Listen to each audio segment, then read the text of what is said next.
Be all that you can be. Now, I realize that that's from an Army's recruitment poster, so I hope that there's no copyright infringement, although I've been told not to worry about it. But I told her not to. He told me that, so it must be good. Yes, although sometimes I wonder if they didn't crib it from Hamlet, to be or not to be. That is the question. Though there are various interpretations of that famous soliloquy, for me it has to do with how you choose to live your life while you're here on this physical plane. Be all that you can be. I believe that that is God's message for each and every one of us. My child, live into all that I created you to be. That is our ultimate choice in life. We are called to live into the fullness of our gifts, no matter how far-reaching or diverse they may be. That's the choice. God is calling you to be your highest self, to be all that you can be. But it's not easy, is it? I mean, we were raised as children to fit in and to stand out. The conflict between these two goals was rarely addressed. And so as a result, we have baggage that we carry with us. Baggage filled with doubt, confusion, uncertainty, hurt, disappointment. And rather than putting that baggage down, we continue to carry it with us until it becomes part of our story that we retell ourselves over and over again, shaping our identity. It's a false identity. Let it go. We are always creating, and the universal law is always manifesting. In a few moments, I'm going to discuss our teaching symbol on how it all works. But first, I'm going to share with you a word. Now, it's a word you've all heard before, many times during a magic show, but I'm not too sure you know its origins or what it means. Can you guess the word? Abracadabra. Abracadabra. It is from the Aramaic phrase, abracadabra, which means literally, I will create as I speak. So let's talk a little bit about how you do abracadabra, creating as you speak, every single day. Here's our teaching symbol. Now, people have various ways to explain how it all works. This is what we use, provided by Ernest Holmes. Now, the circle represents the allness of God. God is all, in all. Now, this V shape that you see here, now that represents the descent of spirit or thought that through the levels until it manifests, shaping our physical world. Now, this top realm up here, now this is the realm of ideas and a conscious mind. It is the only part of us that can make decisions on its own and possesses free will. It is the active force of creation and change. Now, this middle realm here, right here, this middle realm here, now this reflects the impressions that have been placed within it without having any control of what those impressions are. Now, Holmes described this as the womb of nature. While the spirit is active, this realm, this energy here is passive. And yet it is still necessary. You cannot create pottery without clay. You cannot grow a seed and make it into a tree without soil. And so this part is extremely necessary. But this realm, This energy is what we refer to as the universal law. Now, the lower realm here, this is the realm of material world. This is the realm of physical objects, effects, form, results, space, and time. It is ultimately entirely shaped by spirit. Holmes calls this particularization, where ideas expressed are manifested. Science of mind is considered new thought, which teaches the law of attraction.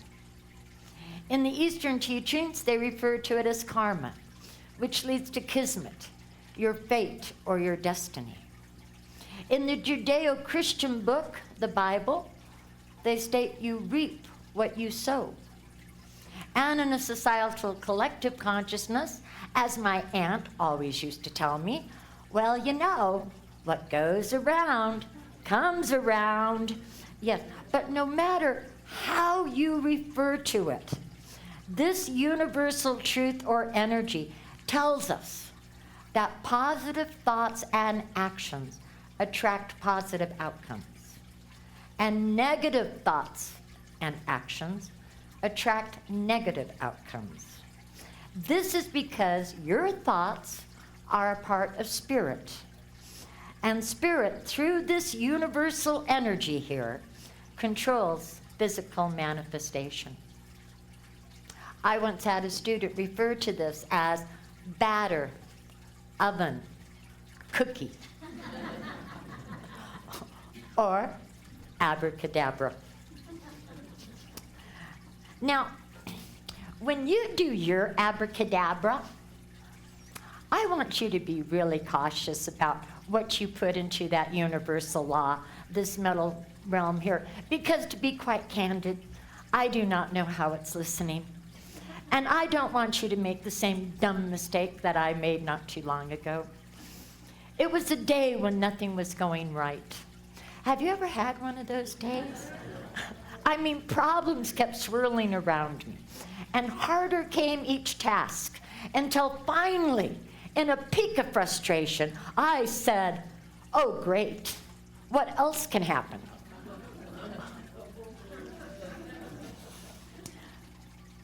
The universe took that as a challenge rather than a rhetorical question, which gives you an idea how the rest of my day went. With my perfect 2020 hindsight vision, I now realize that at that moment, I should have recentered myself. I should have reconnected and turned to God, Spirit, knowing my oneness with it. You see, I believe that each of us has a spiritual umbilical cord that connects us to Spirit, to God. And you can never sever that spiritual umbilical cord, because you and God are forever and eternally one. The great teachers, Buddha, Muhammad, peace be upon him, and Jesus had the mindfulness of that spiritual cord. The master teacher, Jesus himself, said, what I do, you can do, while all the while reminding us that it's the Father within that does the work. Jesus knew with absolute certainty that there is no separation between God and yourself. Now, there's an old African saying, when the music changes, then the rhythm of the dance must change also. When the music changes, then the rhythm of the dance must change also. Turning to God changes the music. René Magritte, you can put that up. René Magritte was an internationally acclaimed Belgian surrealist artist. In one of his Empire of Light paintings, portrays a scene that from a spiritual perspective provides insight into hope and to light. Now, in it, Magritte depicts a house that is surrounded by darkness. A lone street lamp illumes a small area amid black trees and a blackened street. If you were inside the house looking out, you would say that it was night. And yet the scene shows something else too, doesn't it? The sky above is full of light and dotted with white puffy clouds. The inhabitants, in fact, actually, if you look at it, the entire neighborhood is embraced in light. The inhabitants need only to look up. Both faith and fear demand that you believe in something that you cannot see. You get to choose. I read a story not too long ago about a woman who was walking with her young daughter. And as they were hiking, the woman wrenched her ankle so badly that she couldn't even put her weight on it. When she sat on a rock, her daughter came over to her. And I mean, here, pain is lancing her ankle, and fear is dominating her thoughts. When her daughter approached her and asked, "Mama, is there anything I can do?" And the woman replied, "Yes, pray." So the little girl prayed, and a short while later, the woman decided to try and stand. Apprehensively rising from where she was sitting, she was amazed to discover that she felt no discomfort, that she could put her entire weight on her leg, that the pain had disappeared completely. "How you doing now, Mama?" The woman replied, "Your prayer worked." And the little girl responded, "Oh, Mama, I did more than pray to God. I listened to God." How do you listen to God? You know, when we begin to pray, the temptation is to focus on the problem, whereas the key is to seek a better relation and understanding to that infinite good, to God that we know as divine life. Now, divine life is the source of all harmony. Evil in any form is not known or sent by God, by divine life. What harmony is actually maintained by God. That harmony, God, supreme good, the source of all health and inspiration. Now, your task, yeah, you got a task. Your task is to defend your thoughts from the mental suggestion that there is a greater power that is opposed to God's natural harmony, to spirit. You know, the foundation of our teaching is fundamentally becoming God conscious that God is omnipresent and is infinite good. Faith is not necessarily tied to any religion or denomination. Rather, it is a personal journey that each of us must take in order to discover our own sense of purpose and meaning. Paulo Coelho, the Brazilian novelist, wrote this: "Maybe the journey isn't about becoming anything. Maybe it's about unbecoming everything that isn't really you, so that you can become who you were meant to be in the first place." Deepak Chopra echoes this by saying, "Awakening is not changing who you are. It is discarding who you are not." As some of you may know, I was raised in two religions. My father was a very devout Quaker, and my mother was equally devoted as a Christian Scientist. I bless my upbringing in knowing both, because each of those know and practice our oneness with God. the Spirit. I'm going to share a little bit, though, with you about my Quaker upbringing and its teachings. And in doing so, I invite you to notice the correlation between what Quakers teach and what we here at the center also teach. Spices. Quakers, also known as Friends, try to live their lives by the acronym that we call SPICES. You've heard of the spice of life? Well, for Quakers, for Friends, it's SPICES. And let me share with you what that acronym SPICES means. S, simplicity. Quakers are more concerned with one's inner condition than one's outer appearance, more concerned about others than themselves. Quakers try to live simply and focus on the things that really matter: our spiritual journey, other people, and the natural world. They call for a sustainable way of life that puts people and planet first. Try to live simply. A simple lifestyle, freely chosen, is a source of strength. P, peace. Friends believe that nonviolent confrontation and peaceful reconciliation is always superior to violent measures. Now, the testimony of peace does not mean that they engage in just passive resignation. Indeed, Friends are known to engage in passionate activism. I, integrity. Quakers believe that the Spirit is in everyone. Integrity then means knowing and spending time listening to that small voice of Spirit that is within you and being open and receptive to being led by it, whether that Spirit is talking through you or through another.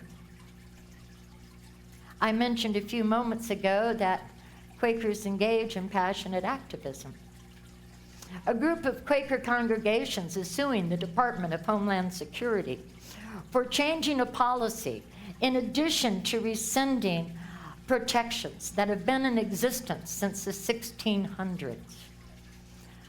Immigration and Custom Enforcement agents, also known as ICE, now have the power to enter into any house of worship, whether it be church, temple, or synagogue, and forcibly, whenever they want, and forcibly remove individuals there who are present to either worship or who have been given sanctuary.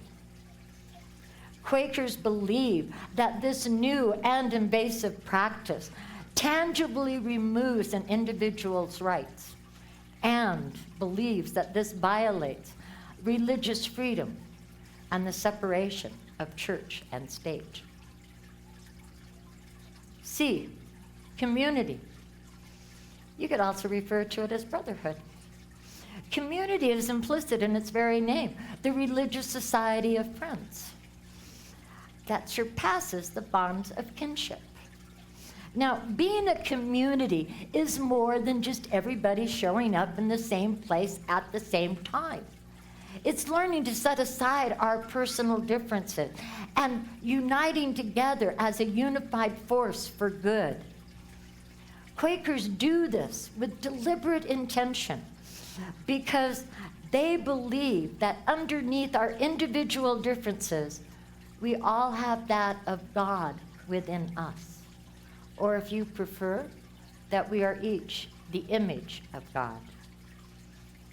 Honoring and respecting each other, then, is a way of honoring and respecting God. E, equality. For Quakers, the concept of human rights is a natural extension of the belief that God is within everyone. It's giving everyone the same type of ladder to pick the fruit at the top of the tree. Early friends such as George Fox and William Penn, now they affirmed the religious equality of all people everywhere and claimed the liberty to worship freely. S, stewardship. Notice that it is not dominion. Friends believe in the careful and responsible management of something that's been entrusted to our care, utilizing and managing all the resources that God has provided to us for the glory of God and for its creation. Now, to live with simplicity and integrity, you have to do a good job of taking care of the things we use and own. And this means taking good care of the planet Earth. Quakers believe that it is important to leave this world a better place. Spices is what they practice. It's what we here at the center, in our own way, teach and practice. Now the thing is, practice does not make perfect, but perfect creates habits, and habits create consistency, and consistency creates results. I invite you to go forward and fulfill your lives, to hold fast to your ideals, to give to each other new experiences of joy, to challenge yourself so that you may grow. And may the life you create be a source of strength, inspiration, and joy as you be all that you can be. As one of the all-time greats, Yogi Berra, once said, you can't start until you begin. Namaste.